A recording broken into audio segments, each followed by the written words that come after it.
Hey there, listeners. Welcome to Hines on Air, your weekly dose of inspiration, motivation, and real-life entrepreneurial stories. I'm Matt Hines, your host, and I'm excited to have you join me on this journey. From building a successful law firm to venturing into other industries like real estate and social media, I've experienced both the triumphs and the challenges that come with entrepreneurship. I've learned firsthand the importance of resilience, adaptability, and a relentless pursuit of excellence. On Hines on Air, we're diving deep into the world of business, law, and personal growth. Join me as I chat with incredible guests who have faced adversity, defied expectations, and achieved extraordinary success. We'll discuss their strategies, their mindset, and the lessons they've learned along the way. Whether you're an aspiring entrepreneur, a seasoned business owner, or simply someone looking for a little inspiration, Hines on Air is for you. Remember to subscribe, like, and leave a review whenever you listen to podcasts. Your support helps us reach more people and continue sharing these incredible stories. Let's get started. We want to thank our sponsor, Bravos Leadership. Bravos Leadership is dedicated to helping entrepreneurs and other business-minded people grow their companies and achieve their goals in life. They're having a major event on June 21st that's going to have some of the best business minds on the planet, including Grant Cardone. So get your tickets today. Hey everybody, Matt Hines back with another Hines on Air. I got some good information for y'all today. I think a lot of people are going to listen to this and be able to apply this and have a better life and feel better about themselves. So the topic for today is nutrition, all these vitamin supplements. What's good? What's bad? How do you apply it? Because there's so much information out there.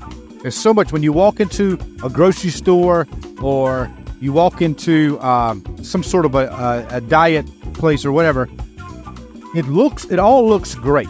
All right, you see vitamins that say it's going to boost your immune system and it's going to help your thinking. And it's going to build stronger bones. It's going to get a stronger heart, and it's all this good stuff. And it's like, wow, all that sounds great. I want a healthier heart and a stronger brain. Like, all this sounds wonderful, but what actually works? And what does our bodies actually need to feel better and to have better energy and to wake up better in the morning?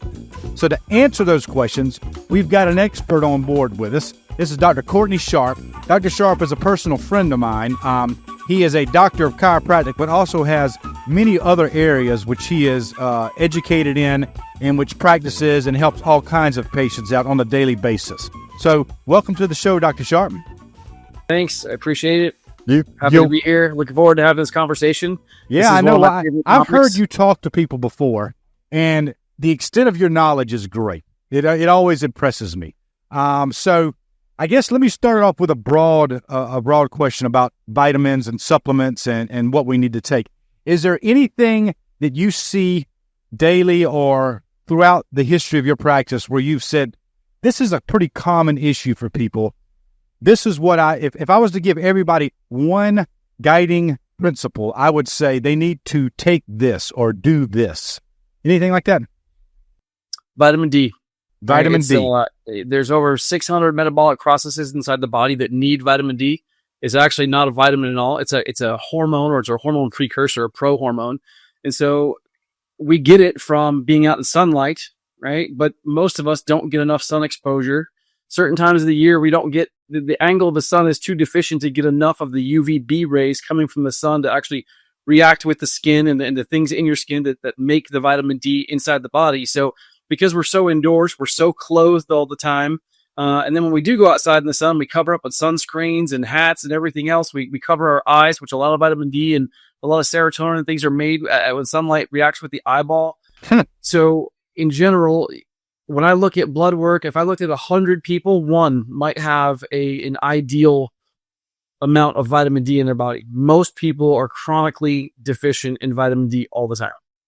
All right, now you said there's a lot of electrical processes or things that are happening in the body which vitamin D contributes to or helps in some way.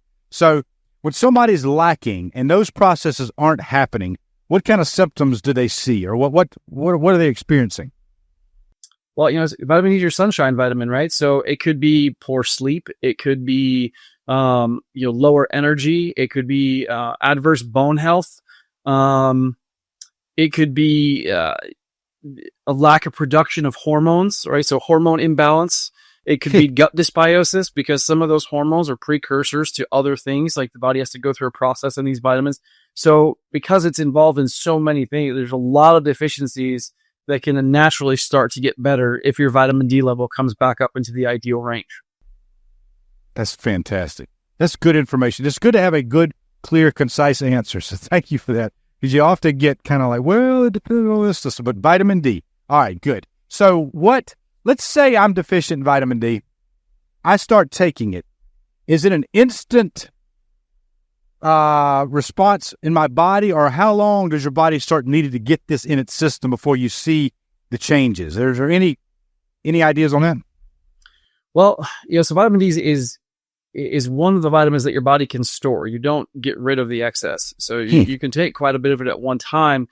And in general, with vitamins, I always say there's like a 90-day rule, right? You give it 90 days, and if you don't, but again, with that, nobody really ever feel like when you're taking vitamins, you start to feel better, but you don't always notice feeling better. Yeah, that's my experience. Worse. So a lot of times people get on a vitamin, they think, oh, it's maybe it's not working for me. And then they'll stop taking it a few months down the road. They get tired of buying it, whatever. They don't think it's doing anything. And then they'll start feeling worse. And they notice that. But you don't always, you expect to feel good. And so when you do feel good, you don't really always notice it. But you do tend to hear people say like, after a few weeks of being on it, like they'll say like, I slept through the night last night. Or, my joints didn't hurt as much this week, or I made it all the way till 5:00 in the afternoon before I even thought about having caffeine, or I thought about, taking some sort of pain pill or something like that when you take different supplements. So it usually starts working right away, but you don't really noticing it till it's been time and it's had enough time in your system. Generally, any supplement, even if it does start working right away, it usually takes most people 30 to 90 days to really tell that they're different. You mentioned the 90-day rule. Is that a common principle that's applied? Like give it 90 days? In supplementation, because a lot of these things have to, you start out from a level of deficiency. So even if I start, so with vitamin D specifically, the vitamin D3, your calculated range on blood work is between 30 and 108. And if you fall anywhere on that spectrum, your medical doctor is going to tell you normal. Right, but newer, better research knows now that between 60 and 80 in that range is the ideal. Right. So if you're all the way down at 30 and your doctor's telling you you're normal, and let's say you're taking vitamin D vitamin D is measured in IU, international units, which is kind of weird. It's a standard for measuring gold, actually.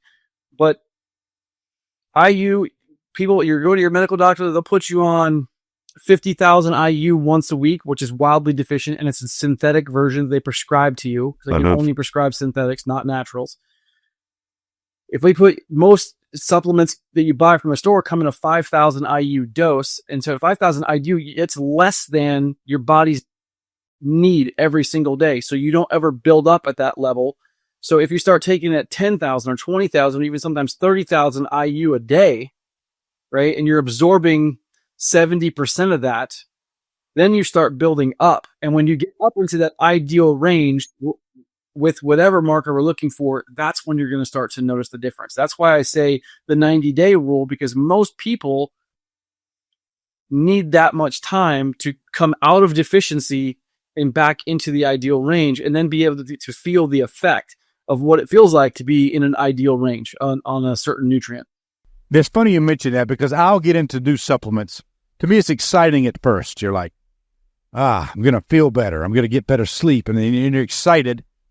And then that excitement wanes after about 3 weeks for me. But what you're saying makes sense. Because I'm a typical American. Well, I want instant gratification. Like, damn it, I didn't change after 2 days. So, but 90 days sounds like a good principle to apply, to just give it time to work through the body. And I could completely agree, because I don't always feel the effects of supplements, but I'll feel it. It might even be 6 months later after I've stopped that I wish I didn't. So it is kind of a deceptive improvement. I just, it doesn't always immediately indicate to me like, my vitamin D is kicking in or whatever. Yeah. It's one of those things too, like where we'll notice that, like in my family, some of my son's 9, and he goes to school, and they bring home all kinds of germs and things. And so we'll go through the winter months. We're just coming on the tail end of that now. And my son didn't miss a single day of school for being sick, not one. Wow. Right. And then his best friend, right? He's out weeks, right? Throughout the school. We missed like at least 2 full weeks from having an actual sickness that he was diagnosed with. And they sent him home from school from, and his mom, and she's not the only one, but her, she'll say like, what do you do? Like, how does this never happen to your family? And so it is just running the lab work, understanding where you're at, and then filling in the gaps with proper nutrition, with proper, and you taking charge of it through testing and quality supplements. All right. So I'm glad you mentioned that, because about a year ago, I did a blood test, and it was that blood test that revealed where I was deficient. And I liked it because that was the first time that I objectively saw, okay, you're deficient. It wasn't like a wild guess, like, vitamin C. Let's take more vitamin C. Because like I said, when you're in one of these supplement stores, everything looks good, or everything looks beneficial in some way. So you want to just take it all and just dump buckets loads down your throat each morning. But the blood tests revealed like, okay, Matt, no, don't do all that, but do this. You got a problem here. Vitamin D was, of course, one of the ones I was deficient in. But you're talking about proper lab work and all. So what would you tell everybody to do in order to find out where they are deficient?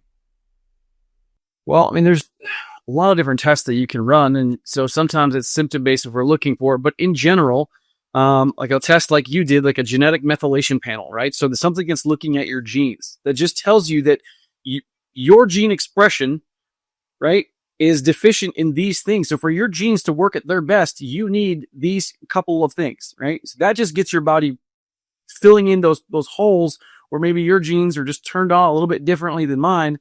And so the way you metabolize certain things is different than the way that I do. So anyway, you look at the genes, and that tells you from a standpoint right there what you should do. And that's an always. That never changes, right? You're just going to give your body some of these intermediate steps, some of these nutrients that are going to help because of the way you express from your genetic profile. Then you can look at just your basic blood work. You go in to see your primary care doctor, and if you got insurance, they're going to run blood work on you every single time you walk through the door. And so things like your complete blood count, right, your CBC with differential platelets, that panel is going to tell you if you have any kind of anemia or any kind of deficiencies there with blood. Right? That'll give you a good perspective. And then they're going to do something called a CMP, or a comprehensive metabolic panel. Comprehensive metabolic panel is going to tell you if you've got an issue with like kidneys or liver. Hopefully they're going to look at your thyroid. They're going to look at like triglycerides, the true measurement of heart health, along with ApoB, adipolipoprotein B, and adipolipoprotein A. They're going to look at those. Those will really tell you about heart health, not so much getting into cholesterol. But they're going to look at some of those basic numbers. Cholesterol, they're going to look at maybe hemoglobin A1Cs, tell you how much sugar, essentially glucose, glycated glucose, has been in your system for the last 3 months. It's a measurement of diabetes. They're going to look at some of those things. And so when we look at that, then we know if we have a problem that we want to try and mitigate. You're going to look at your basic nutrition plan. So your vitamin D3, your folate, your B12.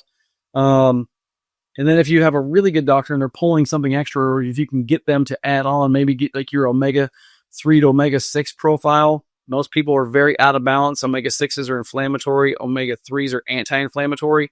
And so you want to balance that ratio out a little bit. It should be like in a 1-to-1 or 1-to-4 ratio on omega 3 to 6. Most people are like 1 to 20. So very, very inflammatory. Consuming too many seed oils, things like that, in your diet, fried foods, that they're going to boost that up. So looking at some of those standard numbers, we can start to look and see if you have any problems that you need to mitigate, which is more of a short-term supplementation versus the genetic profile, which is going to tell you what you should take long-term and forever. And someone could do that at their primary care physician, or is that a different sort of like I did it with 10X Health. That's not a sponsor on this program or anything, but they're good. That's a good company. 10X Health can do the blood work and do the gene test. I've done them both. Not correct. I did the blood test with 10X Health. You could come here to 100% chiropractic. You can do it with me. I can run those type of tests for you. They're easy to order. It's a cheek swab. It's nothing, there's not drawing any blood for a gene test. They're just going to, just like, it's like doing a 23andMe. You just swab it. They can send it to your house. You pop it in a test tube. You mail it off. We get results back. I mean, it's that simple for those type of tests. You can order them at different places online. Generally, they're not going to do it at your primary care for those type of tests because they're not insurance based. They're going to be a cash based test. But the data you get is good for the rest of your life. So right. Yeah, those tests are amazing. Like I said, the blood test for me was phenomenal. Like it was just good, concise information that I could use for my supplement intake. I did do the gene tests with another company, and it came back. It was interesting. For instance, one of the things that came back was that you can likely have right shoulder issue. Yeah. And I have right shoulder issues, but it's that concise. It's pretty amazing. And yeah, they can suggest the supplements and all, but, I have a bad heart, so I can start handling it. Cancer is not my issue. I don't really have predispositions to cancer. Heart, I do. So I gotta act to take care of my heart better, because that's going to be where I'm weak in the future. I'm a little bit weak there already, but it shows you your weaknesses so that you can prepare and strengthen yourself with the supplements. It was amazing. Yeah, I mean, it's just very valuable information. And so getting that done, you do that one once, and then you do some of the other ones, right, throughout the year, once or twice a year. Usually twice is better, right? Blood work is, your blood cycle is 4 months. Every 4 months, you have completely new blood cells, right? So if you're doing a test every 6 months, or at least we're getting a baseline if what you did in the first half of the year made any difference to the way that your body's functioning in the second half of the year. Right. So you look at that on a continual cycle, you get those things done, and you just stay on top of it. I mean, data to look in is to see, and to see is to know, and you're not guessing, right? It takes all the guessing out of the supplements. You're not just walking into that vitamin store again and being like, oh, this is cool. This is cool. Right. And the next thing you know, you got $400 worth of stuff sitting on your counter. You're taking 25 pills a day and you have no idea what's doing what. Right. That's right. Now, you alluded to this earlier, the quality of supplements, because you can go and buy Centrum. I guess they still have Centrum out there, and it's supposed to be, Yeah, it's still out there. And that's your multivitamin. You just get all you need, quote unquote. And then that costs whatever, $5-10. Or you can get the same multivitamin that costs $100. So what's the difference in those two as far as assimilation in the body? So probably 80% of what's out there is just complete snake oil, right? Like, supplements are non-FDA regulated, so there's really no rules. It's the wild, wild west. They can, as long as they don't make any specific health claims, they can allude to a lot of things. They can show you pictures and whatever, and they can tell you, research shows or whatever, but as long as they don't make any specific health claim, they're good. They're not going to get sued. And then they good marketing and these fancy labels, and then it comes down to the quality of the products they use, right? So let's take something as basic as calcium. You think, oh, okay, calcium is good for my bones. Well, in Centrum, they're going to use like a ground up sea coral. It's calcium. It's completely non-digestible. You will absorb none of it. It will just be like grains of sand passing through your system. And then there's other types of calcium, like calcium lactate. It's come from like a vegetable source, right? It's 100% bioavailable. You're going to take it and you're going to absorb most of it into your system, and it's going to be beneficial for you. So, did you say that it's sea coral? Is that where you said it came from? Ground up sea coral is a common type of calcium used in, your grocery store supplements, right? It's calcium. You can read the label. It can say 1,000% of your daily recommended dose, but you're going to absorb none of it. That's so misleading. It seems like there should be a regulation on that, because that's bullshit, honestly. Like, that's crazy. Yeah, I mean, right, but it's calcium, right? It's calcium. They're not lying to you. They're telling you, but it's calcium. But it's just not going to be in a usable, bioavailable form. So when you come in and you see like a functional medicine doctor, or like you go to a really high quality, high end nutrition store, they're going to generally carry some lines and some brands that you don't see everywhere else. And they carry those lines because they've been vetted. They really use the highest quality products. Everything is produced to a pharmaceutical standard, meaning that some supplements you buy in the store too, when you look at the nutritional facts label, it's an average of what's in the bottle. It's not exactly what's in every pill. It's probably close, but it's not exactly what's in every dose you take. But it is an average of what's in the bottle. Versus when you buy something that's produced to a pharmaceutical standard, they guarantee you that it's just like taking a prescription pill. It is the exact same amount of nutrient in every single dose you take. Got it. Okay. And by the way, I don't know what Centrum does. I use that as an example of a cheaper type of multivitamin, but I'm not necessarily saying Centrum's calcium or whatever they use is I can tell you that if I have a Centrum user come into the office and they write that down as like their multivitamin they do, we can often find it on their x-ray, right? Because that's the other problem with like a Centrum. They take a lot of nutrients and they compress it into a very hard pill, right? And so it doesn't break down completely when it's in your stomach. So it's in that stomach acid for a little bit, which it should just dissolve and fall apart. So when it gets into the intestine, it can start being absorbed as a nutrient. But it doesn't. It stays as a hard compressed pill. And most people that are taking their Centrums, it's just going in one end and out the other. Wow. Okay.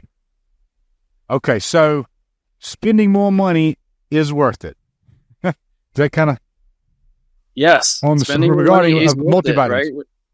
I mean, it's the same argument. You're going to spend it one way or the other. If you don't take the supplements and you don't get the nutrients somehow, right? You either go in the sun or you take the vitamin D. But either way, you got to get it. If you don't get it, you're going to end up in deficiencies. When you end up in deficiencies, you're going to have problems, and those problems are going to send you to the doctor, and it's going to cost you a lot of money there. So it's the same thing with organic foods. I mean, you either spend the money at the grocery store or you spend it at the doctor. It's just where are you going to put it? That's fascinating, man. One way or the other.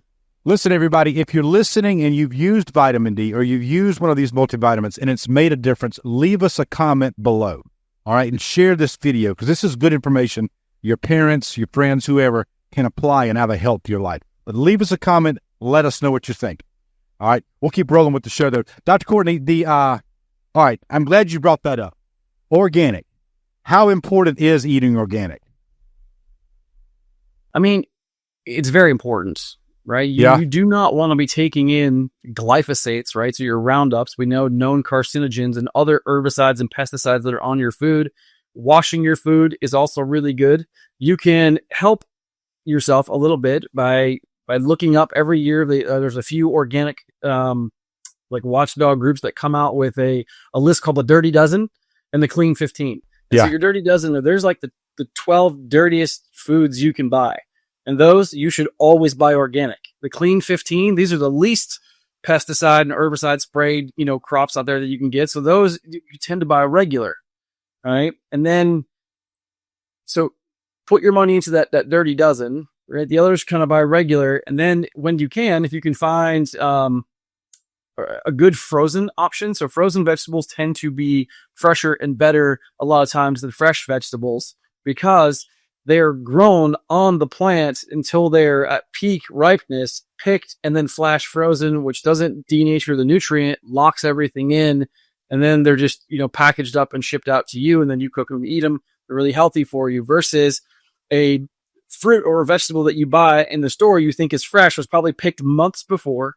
It was put into a warehouse that has certain types of gases that keep it from ripening. Yeah. And then when they're ready to ship it out to the store, they put in other types of gases that then allow it to ripen so that months after it's been picked and it shows up on your store shelf, it looks nice and fresh and new, but it's actually, pretty old and it's been treated with a lot of different gases. So that's where coming into, if you're buying these other fruits, if you wash them with a good, vegetable wash or use a little bit of vinegar and water or some baking soda and water, right? You clean it up, use super alkaline water. If you have one of those machines, you clean it up, you can see just the grossness that comes off of them. Right. And it makes a huge difference because then you're taking toxic load off of your liver. Your body doesn't have to deal with all of that. It's not trying to do everything it's doing, plus manage all these foreign chemicals that are now coming into your system because of the way your food was grown. That's amazing. And how, by the way, I would like to mention our sponsors. We are sponsored today by 10X Growth, which is Bravos Leadership. Bravos Leadership is a company, and they are dedicated to motivating and providing usable business information to allow companies to expand and achieve their goals. That's Bravos Leadership. And they've got a huge event coming up June 21st here in Atlanta. Grant Cardone will be there, as well as other very notable speakers. So come join us. Thank you, Bravos Leadership. Now, back to our program. So I hear this. There are different levels of organic because the USDA may say, it's USDA organic. And that doesn't mean what it might if another organization declares it organic. How do you know when something is really organic and some of it might be, but some of it might not? Well, something's really organic. I wish I had a label to show you, but they're going to have all their certifications like touted on their label, and there's going to be multiple organic certifications. They're like little badges on the back of the label, and one might be USDA, it might be fair trade, fair trade certified. It might be, there's different little, you've seen them before on the back of labels. Those are very hard to get. Are they? Super hard. USDA is probably the easiest one to get. The rest of them are very, very hard to get. They send inspectors out to the farms. I mean, they take soil samples. I mean, they look at and test for everything. And so if you've got that certification, you're super proud of it, and you're going to put it on everything, and you're going to know, and the price is probably going to reflect it, because to farm like that is very difficult. Right. Did you mention one in particular there that if you have it, then you're going to put it everywhere? Like, which one was that? Not USDA, but there's non-GMO certified. There's USDA or certified organic. There's fair trade certified, and so there's several different levels of those. But okay, and that's just on the back near the ingredients and nutritional facts and all that. It'd be back sometimes around the front of the label. Like I said, those are really, really hard to get. Those are little badges they put on there, just like you might put on your business card, your right. Instagram handle. We're going to put those badges on there because they're super hard to get, and that's how they want people to know that they went the distance to actually get that. They applied for the testing, they passed all the testing, and that food is as good and as clean as it gets. Gotcha. Interesting. So buy organic if you can, huh? Especially if it's the Dirty Dozen. For sure. Because you either got to eat your nutrients, or you're going to have to supplement with them. You got to get them one way or the other if you want your body to run as efficiently as possible. Got it. And give us some examples real quick of what are some of the Dirty Dozen in the Clean 15? I think like apples tend to be a really dirty one. Which one? Apples, strawberries, certain potatoes can be really bad.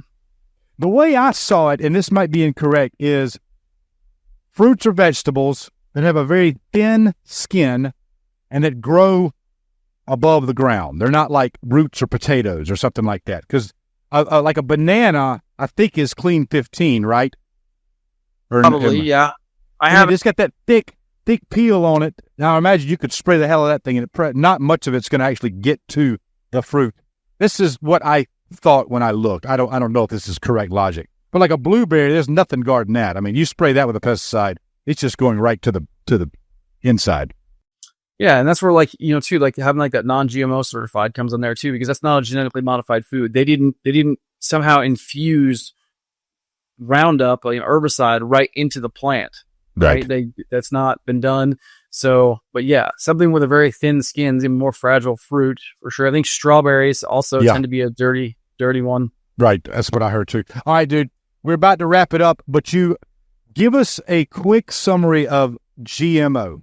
I know that's a popular topic. It's been around forever. I don't know if a lot of people actually know what it means. You just alluded to it, but if you can, break that down for us. Yeah. So a few different things, right? There's scientists have basically figured out a way that they can infuse into the plant safeguards to make sure that they can increase harvest yield, right? So get more out of it. Sounds good on its face value, but what they're infusing into those plants are herbicides or insecticides. So if a bug tries to eat it, it dies. If another plant tries to attack that plant in the root system or the actual fruit or something, it's going to die. So they can plant these crops and weeds won't grow on them, bugs won't eat it, and then they'll pick it and they'll get a huge yield, and then they'll feed it to us. We don't want that. Okay, but why is it bad? We're getting more fruit and vegetables, right, Doc? Yeah, we are getting more, but you're getting fruit and vegetables that are now coming with an asterisk, right? You're not getting just the fruit and vegetable. You're getting all the poisons they put into it to make sure that other animals wouldn't eat it so that we could, and to make sure that other plants wouldn't destroy it so that we could eat it. So when they're putting those, when they're infusing these, they're either barriers to the chemicals, so they're Roundup resistant, right? They can come and they can just load that crop down with as much Roundup as they want, and they're never going to kill that plant. Or they can, a team of locusts can come through that crop and they won't eat it, right? So it leads to higher crop yield, but at a cost to human health. Yeah. And I think what people forget, when you have that suffix "side" in it, pesticide, herbicide, that is kills plants, kills bugs. So you're killing living organisms. And I don't think that anybody, it doesn't take the stretch of an imagination to think that something that kills a living organism is going to be harmful in the human body. It doesn't take that much imagination to understand that. No, not at all. I mean, especially when you think about your microbiome, right? Everybody hears about taking probiotics, right? So you're putting, bacteria and little tiny bugs back into your gut that are super beneficial for your health, that you need them to survive. And we're eating things that are designed to kill little bugs just like that. Right. That's right. Interesting. And sad, too. Well, maybe we'll have some changes in the future. I'm hoping the world's waking up. I know there's some powerful vested interests that want to keep it the way it is, but we'll see. We'll see how that's going to go. That's a topic for another day. For sure. Yep. Yeah. All right. Well, listen, Doc, the fascinating information. I appreciate you enlightening us on all these different areas. I hope people listen to this, take advantage of it, change their diet, feel better, have a healthier body. But we greatly appreciate your time. You're welcome. All right, everybody. Well, listen, hope you enjoyed. Remember, comment on this episode. Let us know what you think. If you've done some of this yourself and it helped, let us know. Or did it not make a difference? Let us know. But share this video, give us a like, and we'll see you next time on Hines on Air. This program is being sponsored by Law Offices of Matthew C. Hines. The Law Offices of Matthew C. Hines helped all individuals who have been involved in a car accident, who have been injured at work, or have been arrested or given tickets. We make sure your rights are protected and that you receive all the benefits allowed under the law. Visit us at www.hineslaw.org, hineslaw.org. Hines on Air is for you.